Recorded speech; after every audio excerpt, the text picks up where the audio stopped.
Je dis à moi qu'à crier, crier vers l'éternel. Pas je dis moi dans la peine, moi pas ni force forcée. Et tout qui me qu'est, moi pense, moi pas arriver. Je dis à moi qu'à modèle, anti-faveur pour Dieu. Moi qu'à modèle grâce. Grâce éternelle, à ma camarade, grâce éternelle, une grâce imméritée, c'est ce que tu proposes donc à tes enfants, à ceux qui, Seigneur, te suivent et écoutent ta parole. Béni soit l'Éternel. Nous allons donc prier en ce moment puisqu'il nous fait grâce. Puissance divine, puissance éternelle, tu es le Tout-Puissant. Je me prosterne à tes pieds, inonde mon cœur de ta présence. Remplis-moi de ta sainte parole. Bénis les oreilles qui écoutent cette parole. Fortifie ceux qui sont faibles, ceux qui sont découragés, ceux qui sont anxieux en ce matin. Béni sois-tu, Éternel. Nous te rendons grâce. Et nous t'avons prié dans le puissant nom de Jésus-Christ de Nazareth, lui qui est le médecin des médecins. Amen, amen.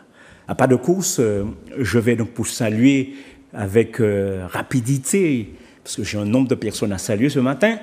Donc, je pense à la métropole, mes enfants, bien sûr, à métropole, et à Clermont-Ferrand, je pense aussi donc au pasteur Gérard Limier, le bishop Élie, aussi sur la métropole. Revenons donc sur les Antilles, donc sur la Guadeloupe, le pasteur Bernier, salutations, encouragement, persévérance, le pasteur Bernier, le pasteur Rodrigue aussi également. Donc je vous salue et je vous encourage. Également la prophétesse, donc la prophétesse, je la salue bien bas, hein, Pierre Israël, prophète des nations. Revenons donc sur la Sainte-Lucie. Sainte-Lucie avec l'apôtre Lesta Djem. Lesta, pas de problème, nous cagoumé. La communauté haïtienne pour la Martinique, je vous salue aussi, puisque nous revenons donc sur la Martinique. Et nous allons du côté de Basse-Pointe, avec pasteur Sinovassin, pasteur Surbon, la radio FM Espoir, toutes ces bagailles-là, ces bagailles qui cavrient nous devant. Amen, alléluia. En tout cas, je reviens dans notre maison, le temps du réveil, BDK, tambour, quand nous sonnons qu'on conne. Eh bien, BDK, bénédiction, brigade d'Ekios, bénédiction Bazot, puisque les autres cas dans l'arrière, et puis nous pas besoin d'électricité, mais nous pas parler du bon Dieu, et puis nous pas faire un son, tambour en même temps. Amen, alléluia, pour BDK. Revenons sur la chorale, qui est menée par donc, la servante Marissa. Marissa, donc, encouragement, félicitations, et puis continue le combat. Donc, Dieu te donne à mener avec justement la troupe de la chorale que tu as. Donc, c'est un bon combat, une bonne chose. Et puis, le berger du temps du réveil, donc je salue bien bas, berger du temps du réveil, en la personne du pasteur Alain Villan. Pasteur Alain Villan, l'homme qui ne se décourage jamais, en tout cas, plus force, et puis nous allons continuer le combat, que nous commençons ensemble. Amen, alléluia. Bien. Je retourne aussi dans la maison, là où nous sommes, sans technologie, sans la technique, il n'y aurait pas eu d'émission. Donc je salue Grégory, je salue toutes les personnes qui travaillent autour de Grégory. Donc, eh bien, plus force, bon Dieu bénisse autres. Et puis, bien sûr, le directeur de Zouk TV, Monsieur Mano Granier. En tout cas, je suis content des autres, je suis content des autres, je suis content des autres, et c'est une grâce que Dieu a fait qui, si nous l'avons ensemble, bon matin. C'est une grâce. En tout cas, nous sommes, le titre de cette exhortation que je veux emmener ce matin s'appelle l'anxiété. Et combien de personnes sont anxieuses dans ce monde, hein? L'anxiété, c'est quelque chose qui touche à tous les niveaux. Que ce soit professionnel, que ce soit au niveau domestique, que ce soit, peu importe l'endroit où tu es, l'anxiété, c'est quelque chose qui touche à tout. Et dans l'anxiété, il y a quelque chose qui arrive, c'est que l'anxiété ne regarde pas justement si tu es pauvre, si tu es riche. L'anxiété est comme la mort. Au fait, la mort n'a pas d'amis. La mort ne regarde pas si tu es jeune, si tu es bébé, si tu es malade ou pas malade, ça c'est pas son problème. La mort est là pour frapper. L'anxiété est un peu semblable. Et l'anxiété touche, et nous les hommes, nous cherchons de manière à sortir justement de cette anxiété. L'anxiété, eh bien, il y a aussi ce qui va avec l'anxiété, c'est-à-dire il y a la fatigue, les symptômes, donc il y a la fatigue, il y a les maux de tête, il y a des courbatures. On a un peu tout lorsqu'on est anxieux. Et il y a des gens qui pensent, ah oui, parce que je suis pauvre, je suis anxieux. Non, que tu sois pauvre ou riche. La Bible dit que le pauvre et le riche, c'est moi qui les ai fait tous deux. Ça, c'est la Bible qui dit ça. Le pauvre et le riche, c'est moi qui les ai fait tous deux. Donc, quand tu sois pauvre, que tu sois riche, peu importe, l'anxiété arrive et débarque chez toi. Et il faut dire, on va ajouter un petit plus quand même. Si tu as vraiment encore aussi des problèmes financiers, ça c'est un... Oui, ça ajoute un plus. Ça ajoute un plus. Mais lorsqu'un père ou une mère, dans un foyer, n'a pas de quoi donner à manger à ses enfants, je crois bien que l'anxiété fait vraiment à ce moment-là des ravages. Et c'est pour ça que la Bible nous explique que le diable connaît à peu près ce que nous avons besoin, ce dont nous avons besoin. Il connaît ce dont nous avons besoin. Il sait que le ventre, à partir du moment que le ventre crie famine, que le ventre crie j'ai faim, eh bien, il y a plusieurs secteurs, il y a plusieurs choses qui rentrent en jeu. D'accord? Et là, l'anxiété entre, mais le plus souvent, nous aussi, nous sommes capables de créer encore d'autres maladies sur l'anxiété. Nous sommes aussi de créer aussi la guérison. Hein? Nous sommes capables de créer la guérison. Mais il y a une seule personne qui guérit justement cette anxiété. Il y a ce qu'on appelle des manières de dormir, des relaxations. Hein? Ce sont des remèdes que le monde amène pour guérir l'anxiété. Il y a la relaxation. Il y a aussi s'évader. Et en parlant d'évader, justement, je vais te parler d'un voyage que nous allons faire. Le voyage que nous allons faire, un grand séminaire donc, va se faire donc, sur la famille, au contraire. Donc, je t'invite à venir. La famille, et ça, c'est du 5 au 12 mars. Hein? 5 au 12 mars, il y a quoi? Eh bien, il y a dans tout ce voyage, donc il y a des personnes que tu vas rencontrer, comme le pasteur Alain Villan, Lesta James, Jean-Valentine, Louisa Xavier, que vous allez rencontrer.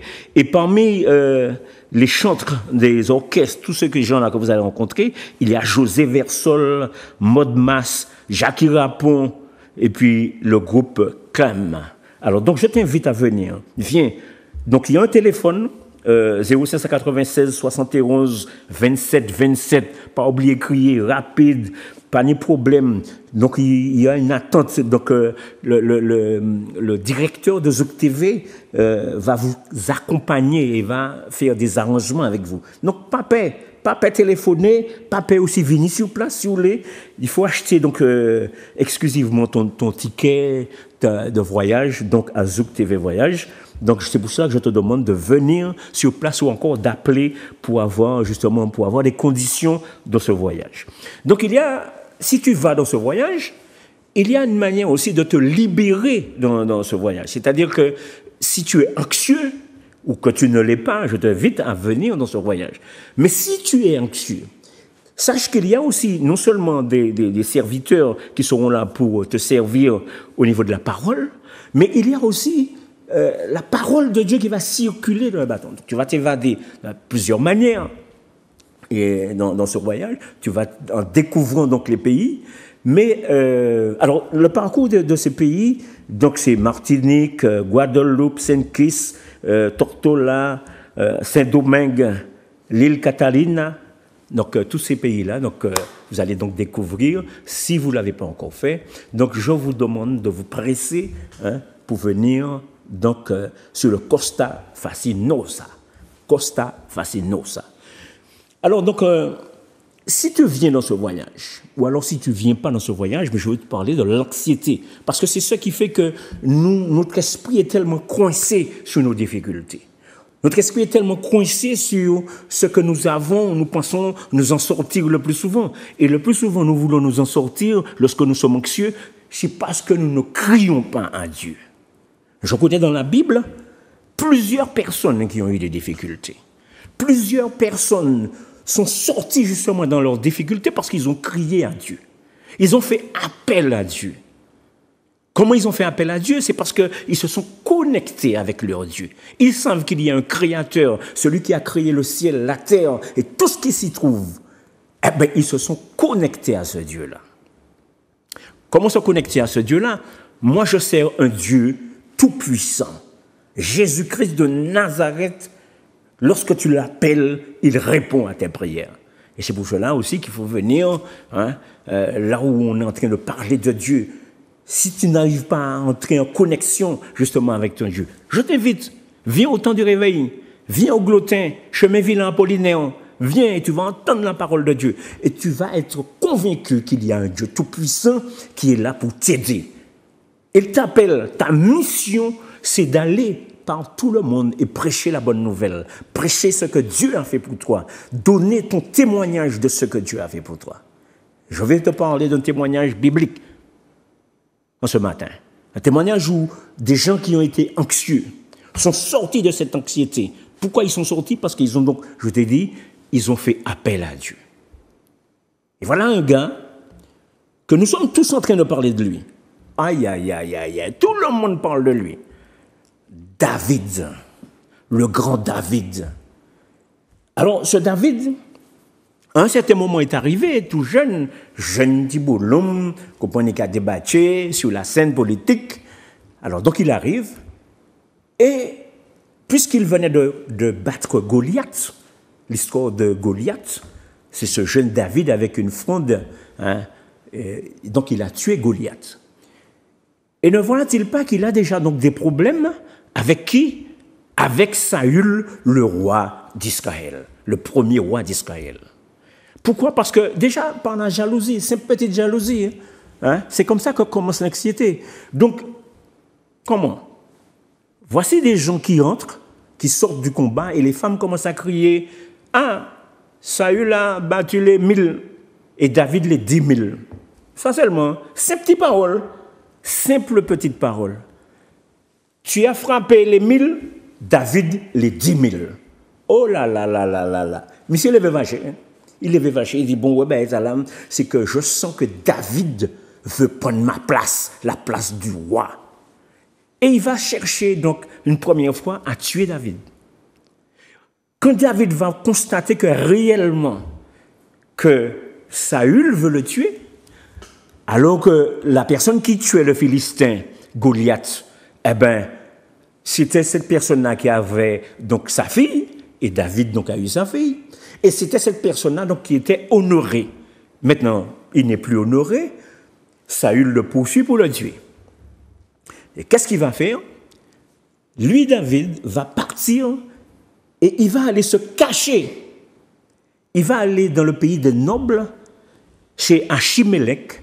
Et lorsqu'il arrive dans le pays de nobles, Achimélec va lui dire, mais comment David, qu'est-ce que tu fais là? Pourquoi es-tu là? Pourquoi on ne nous a pas avertis? Mais David ne lui dit pas qu'il est en train de fuir, de partir, de se cacher devant le roi Saül. Alors donc, David va continuer sa marche en lui disant, est-ce que tu n'as pas du pain à nous donner? Les gars ont faim, les hommes de David ont faim, et ils sont en train de se cacher. Alors donc, à ce moment-là, Achimélec lui dira, nous avons du pain, mais nous n'avons pas du pain normal. Nous avons du pain consacré.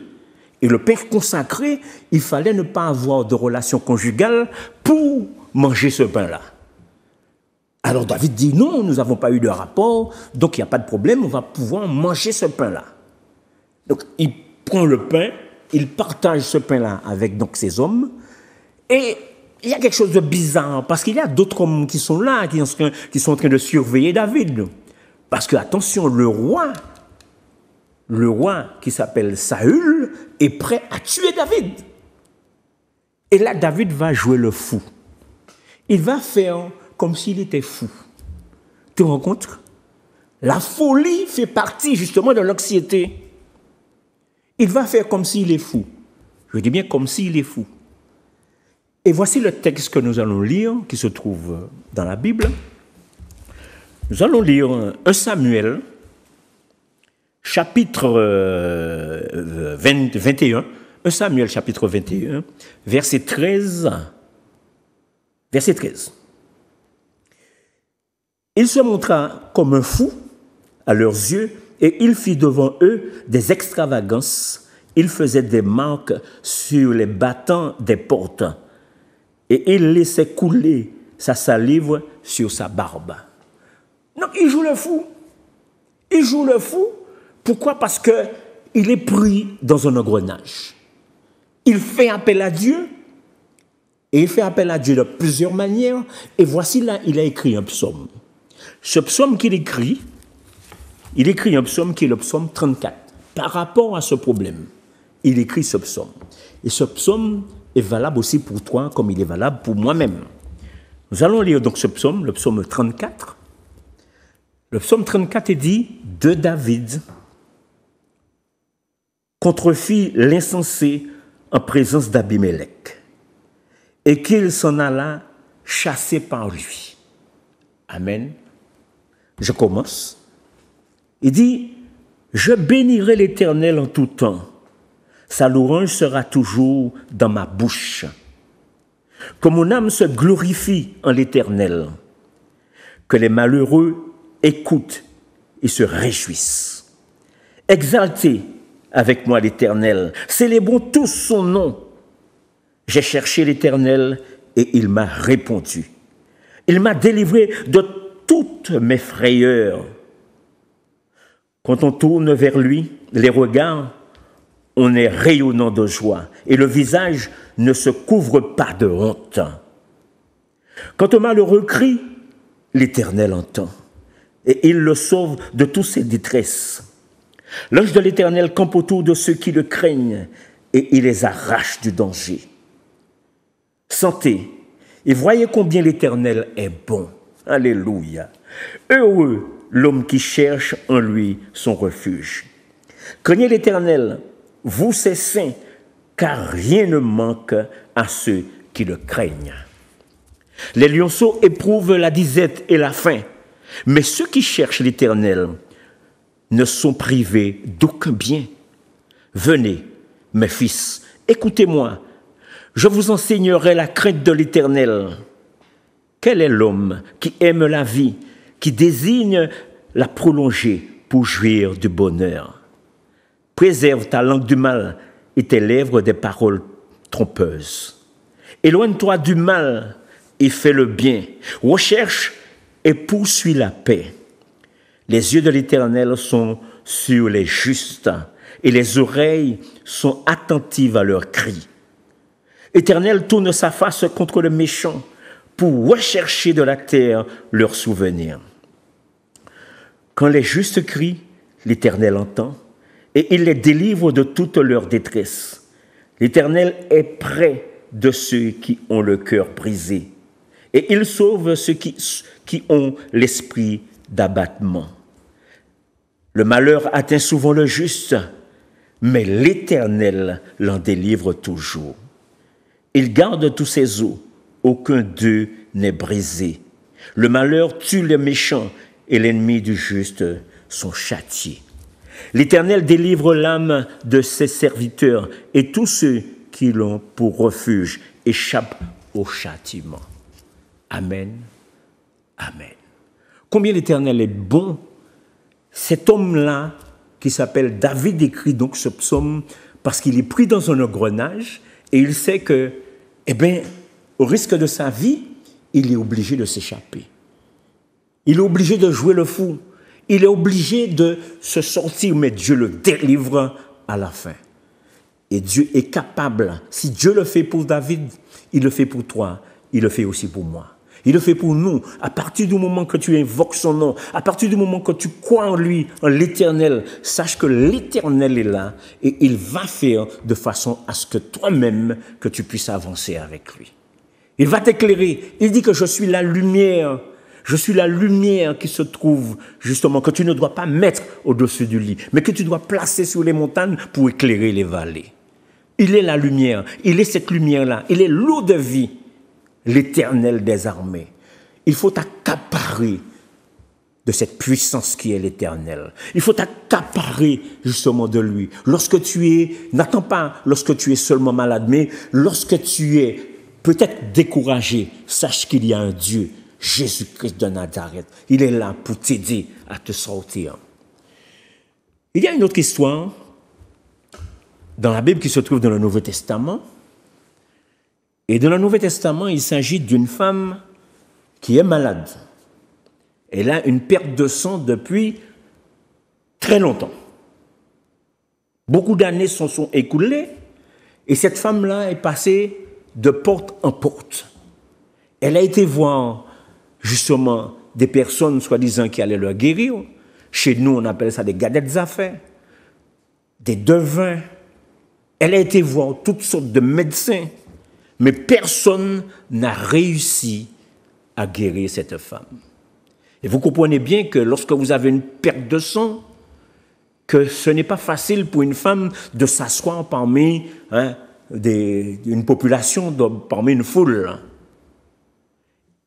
La Bible dit dans le temps ancien que lorsqu'on avait une perte de sang, la menstruation, on était donc impur pendant 7 jours. Même 7 jours après la menstruation. Mais cette femme-là a une perte de sang pendant très longtemps. Et la voici, elle entre dans une foule parce qu'elle a entendu que Jésus de Nazareth est en train de passer sur la voie. Et elle a dit, si je peux me frayer un chemin, là où il n'y a pas de chemin, si je peux me créer une route pour seulement toucher le pan de la robe de Jésus, je serai guéri. Cette femme-là a mis une foi en elle au départ. Si seulement je puis toucher le pan de sa robe, je serai guéri. Toi, qu'est-ce que tu dis? Si seulement toi-même, tu pouvais venir pour écouter la parole. Si seulement tu pouvais lui dire, Seigneur, je t'aime, lui aussi va te guérir. Mais poursuivons l'histoire de cette femme. Alors qu'il y a un protocole, lorsque Jésus avance, il y a les gens, il y a la foule qui presse tout le monde. On a aussi donc les apôtres qui jouent le rôle de sécurité autour de Jésus. Et les gens ne s'approchent pas de Jésus tout bonnement comme ça. Mais donc, il fallait faire vraiment un combat, une gymnastique, faut qu'on fasse. Et là, cette femme-là arrive et réussit à toucher le pan de la robe de Jésus. À ce moment-là, Jésus ressent en lui-même une force qui s'en va. Et Jésus va dire, qui m'a touché? Belle bagaille. Qui m'a touché? Et il y a une foule énorme de personnes rassemblées autour de Jésus. Et là, Jésus est en train de poser la question, et les apôtres entendent justement cette question, pour dire, qui m'a touché? Ah non, c'est pas sérieux. Qui m'a touché? Et les apôtres qui disent à Jésus, mais attends, Seigneur, tu as vu le tas de personnes qui se trouvent là, ici présents? Et tu dis qui m'a touché, mais tout le monde te touche. Et Jésus va dire non. Il y a un autre touché, une autre personne qui m'a touché, et en moi est sortie une force. C'est là ce qu'on appelle la force de guérison. Jésus a été donc guéri, donc cette femme à l'instant T. À l'instant T, cette femme est guérie parce qu'elle a eu la foi de toucher Jésus-Christ de Nazareth. Nous allons lire Marc 5. Je vais lire Marc 5 pour toi. Marc 5 à partir du verset 33. On va voir ce que la femme dit. La femme effrayée et tremblante, sachant ce qui s'était passé, en elle, vint se jeter à ses pieds, donc aux pieds de Jésus, et lui dit toute la vérité. Il a dit, Seigneur, c'est moi qui m'ai, c'est toi, c'est moi qui t'ai touché, Seigneur. Mais Jésus lui dit, ma fille, ta foi t'a sauvée. Va en paix et sois guérie de ton mal. Va en paix. La foi a joué un rôle important de ce qui s'est passé. Cette femme a cru parce qu'elle a déjà tellement vérifié de personnes. Elle a fait tellement confiance aux gens qui pouvaient la guérir, mais personne ne l'a guérie. Personne. Personne ne l'a guérie. Malade depuis combien de temps?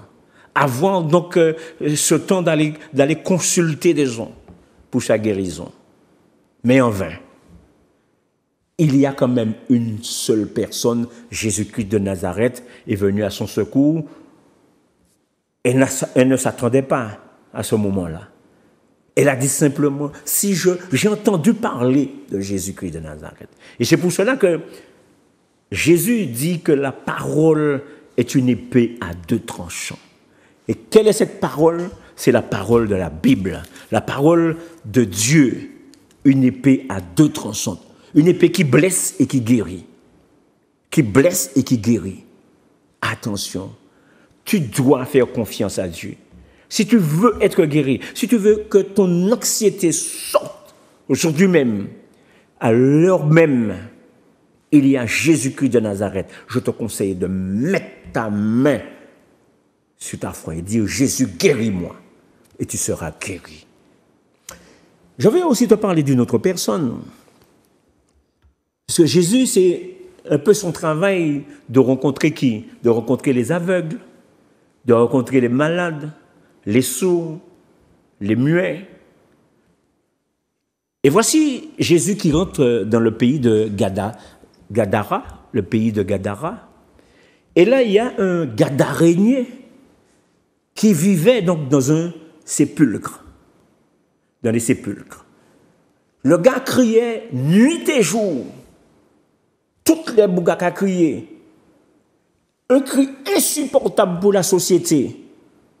Et les gens disent, mais comment ce fou-là, il est en train de nous casser les pieds. On l'attachait, mais il cassait les fers, parce qu'on l'attachait avec des fers, mais il brisait ces fers-là, par la puissance démoniaque qui était en lui.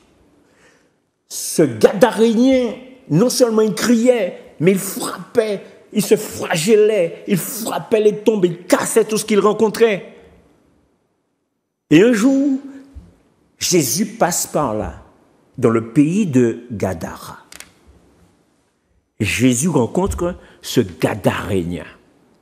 Et tout de suite, ce Gadarénien va dire à Jésus, « Mais Jésus, qu'est-ce que tu me veux ?» Et Jésus va lui demander son nom. Et il va dire, je suis légion. C'est-à-dire, en lui-même, il y a plusieurs démons. Il y a donc des légions de démons en lui. Un seul homme a plusieurs démons en lui. Et c'est pour cela qu'il avait une force supérieure, parce que les démons l'aidaient à donc, briser les fers, à faire toutes sortes de bêtises qu'il était donc en train de faire. Jésus va le regarder. Mais dans le regard de Jésus, il a tout de suite compris qu'il y a une puissance, qu'il y a une force. Alors qu'il lui-même se sent fort. C'est pour ça qu'il y a une parole qui dit que le diable est puissant, mais Dieu est tout puissant. Et là, donc, en regardant Jésus, lui-même s'exprime, lui-même déjà trouve le résultat de sa maladie. Il trouve la guérison à travers les yeux de Jésus.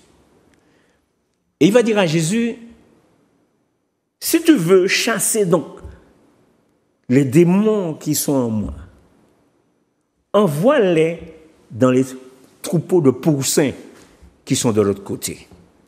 Et effectivement, il y avait donc des gens qui faisaient paître des pourceaux non loin de Gadara, là où se trouvait donc le Gadarénien et Jésus. Et là, Jésus va dire, ben, si c'est ce que tu veux, il n'y a pas de problème. Et Jésus va expulser tous les démons qui se trouvaient dans le démoniaque. Et là, ces démons iront donc dans les pourceaux, et de suite, les pourceaux donc, iront se jeter dans une falaise donc, qui se trouvait donc, auprès de la mer, donc ils vont se jeter donc, dans une falaise. Dieu soit loué, loué soit l'Éternel. Une guérison donc a été faite par qui? Par Jésus-Christ de Nazareth. Jésus, donc, va regarder, donc les gens vont regarder, ils vont trouver que ce fou-là, cet homme-là qui vivait dans le sépulcre, a repris son bon sens, a retrouvé son bon sens. Il est auprès de Jésus, tout sage, gentil, et il va même demander à Jésus, permets que je puisse te suivre, permets que je puisse venir avec toi. Et Jésus va lui dire non. Retourne et va raconter ce que j'ai fait pour toi. Mais on constate que par cette action, que cet homme a voulu aller plus loin. Cet homme a voulu donc venir avec Jésus. Pourquoi? Parce qu'il est dans son état normal. Alors tu vas te dire, oh, ouais, mais la société ne veut pas de moi. Parce que peut-être que tu n'es pas fou, mais tu es dans la rue, tu es mendiant, mais Dieu a besoin d'un homme comme toi. Mendiant que tu es, fou que tu es, malade que tu es. Toutes ces personnes qui parlent de Dieu ont été comme toi. Ou la plupart ont été comme toi. Et Dieu n'est pas venu pour des personnes qui sont guéries, des personnes qui sont bien portantes. Dieu vient pour les personnes malades. Dieu vient pour les personnes qui ont besoin de lui. Au moment où tu penses que Dieu ne peut rien faire pour toi, eh bien c'est à ce moment-là qu'il viendra et porter une correction dans ta vie. La correction de ta vie, c'est que ta vie était en débandade. Ton foyer était persécuté. Tes enfants étaient persécutés. Parce que la société ne nous donne pas de chance de réussite. La société nous aspire. Et la société nous emmène toujours, soi-disant, dans le modernisme. Mais il n'y a rien de moderne dans la terre. Parce que la Bible nous dit que ce qui a été, c'est ce qui est aujourd'hui. Il y a des photocopies, il y a des copies, mais tout ce qui est là en ce moment dans la vie que tu penses être moderne existait déjà. Existait déjà. Et c'est Dieu qui a permis justement que toutes ces choses-là ont pris forme. Et l'intelligence de l'homme, parce que c'est Dieu qui a donné l'intelligence à l'homme, l'intelligence de l'homme eh ben, permet, on va modifier, on va arranger, on va... Mais c'est cette force-là, justement, de modernisme qui permet à ce que l'homme ne puisse pas croire qu'il y a un Dieu qui sauve, ne puisse pas croire qu'il y a un Dieu qui existe. La science a permis d'attirer l'homme, justement, dans une nouvelle version, une nouvelle façon de voir les choses. Mais on a beaucoup appris, hein? Alléluia, de notre enfance à notre vie aujourd'hui. On a dit, soi-disant, l'évolution de l'homme. L'évolution de l'homme. Il n'y a pas d'évolution de l'homme. Il y a une création de l'être humain. Et nous sommes des créatures avant de devenir enfants de Dieu. Dieu nous a tous créés. Dieu a créé l'homme à son image. Dieu a créé l'homme. Et nous sommes à l'image de Dieu. Alléluia. Quelle joie, quelle merveille lorsque l'on sait que Dieu est puissant, lorsque l'on sait qu'on a un Dieu qui nous sauve, lorsqu'il a donc blessé, il peut aussi guérir parce qu'il est souverain. Il fait ce qu'il veut et il n'y a personne pour lui dire « Qu'est-ce que tu fais ?» Voici un Dieu qui vient justement là où les gens sont malades. Parce que beaucoup de personnes malades sont inscrits dans la Bible. Et tout ce qui a été inscrit dans la Bible est bien pour notre instruction. Parce que ceux-là même qui vivaient ça, ils n'avaient pas de boussole. Ils vivaient en direct. Nous, maintenant, on peut meubler. Maintenant, on peut gérer, soi-disant. Eh bien, on ne gère rien du tout, le plus souvent. On ne gère rien. Il n'y a que Dieu qui gère tout. Il y a Dieu qui fait tout. Et c'est pour cela que Dieu veut avancer avec toi. Dieu veut avancer avec nous. Lorsque David a fait toutes ces choses dont il a fait, il joue le fou. Lorsqu'il est poursuivi par qui? Par le premier roi d'Israël, pour revenir sur l'histoire. Le premier roi d'Israël, et c'est là que ce premier roi-là est tellement pris par le pouvoir. C'est ça que tous les hommes sont comme ça. On est pris par l'argent, on est pris par la force, c'est-à-dire que c'est l'argent qui domine. Il y a même des gens qui disent « Ah, mon seul maître, c'est l'argent. » Non, mon seul maître, c'est Dieu, le Créateur. Et lorsqu'il est pris justement par le pouvoir de dominer, le pouvoir de mener le pays, qu'il n'y ait pas de personnes qui viennent jouer dans ses pieds, il va finalement par mourir sur le mont Gilboa avec ses enfants. Il a été consulté, donc, qui? La femme d'Endor, une femme qui est un gardien des affaires, une femme qui prédisait donc les rêves, qui invoquait donc les morts pour donner les résultats. Et lorsque ce Saül va donc invoquer, donc va aller voir donc cette femme d'Endor, il va dire à la femme, fais monter Samuel. En ce temps-là, Samuel, le prophète, était mort. Samuel a eu à discuter avec Saül. Fais monter Samuel. Et lorsque Samuel est monté, Samuel va lui dire la parole donc de la femme d'Endor, pourquoi m'as-tu troublé dans mon sommeil? Pourquoi m'as-tu troublé dans mon sommeil? Je t'ai déjà dit que Dieu t'a lâché. Dieu a déchiré le trône sous tes fesses et l'a donné à un autre. À qui? Eh bien, à David. Celui-là même que Dieu est en train de poursuivre. Celui-là même que tu es en train de persécuter. Celui-là même que tu fais du tort. Eh bien, c'est lui-même que tu fais monter, que tu fais grappiller, qui aura justement des couples, qui aura la couronne. Tu es en train de le persécuter, mais c'est lui qui aura la couronne, et pas toi, le persécuteur. Il a persécuté David.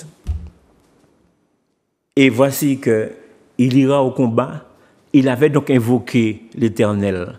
Par l'Urim, l'Éternel n'a pas répondu. Par les prophètes, l'Éternel n'a pas répondu. Dans la prière, l'Éternel n'a pas répondu. Parce que Dieu dit, dans le psaume que nous avons lu, Dieu voit tout. Il reconnaît la méchanceté que tu as dans ton cœur pour aller maudire le plus souvent une personne qui est bénie.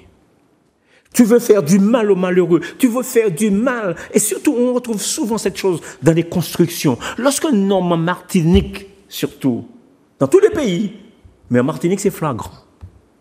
Lorsque tu commences à construire, mais tout le monde fâché pour. Tu as des gens pour mettre justement des bâtons dans tes roues. Parce que les gens ne veulent pas te voir arriver. Tu achètes une voiture, ou mort. Les gens ne veulent pas te voir arriver. Et on dit que les jalousies, c'est frères sorciers. Jalousie, c'est frères sorciers. Donc il y aura toujours des jaloux pour essayer d'écraser ta voiture, pour t'empêcher de construire ta maison, pour essayer de construire ton foyer. Les gens sont contre toi. Je comprends bien que le diable est en train de se manifester, mais Dieu aussi est en train de voir ce que toi tu fais justement contre la personne qui est en train de construire. Mais Dieu est bon. Dieu est bon. Dieu te bénit. Et je sais que Dieu fait grâce. C'est ce que nous avons dit au début, grâce éternelle. Je t'invite donc ce dimanche, je t'invite à venir à Chemin-Villan, à Apollinaire, au temps du réveil. Et comme ça, tu auras la parole et tu auras aussi la bénédiction, tu auras aussi la guérison, parce qu'il y a aussi des moments de guérison. Amen. Il y a un moment de prière. Amen. Il y a aussi des moments de cours bibliques. Amen. Donc, toutes ces choses-là, viens au temps du réveil, chemin Apollinaire Villan. Donc, avec le temps de réveil. Réveille-toi, toi qui dors. Grâce, grâce éternelle. Grâce, grâce au Seigneur. Je dis à moi qu'à crier, crier vers l'éternel. Pas je dis moi dans la peine, moi pas ni force forcée. Et tout qui me qu'est, moi pense, moi pas arriver. Allez, je dis à moi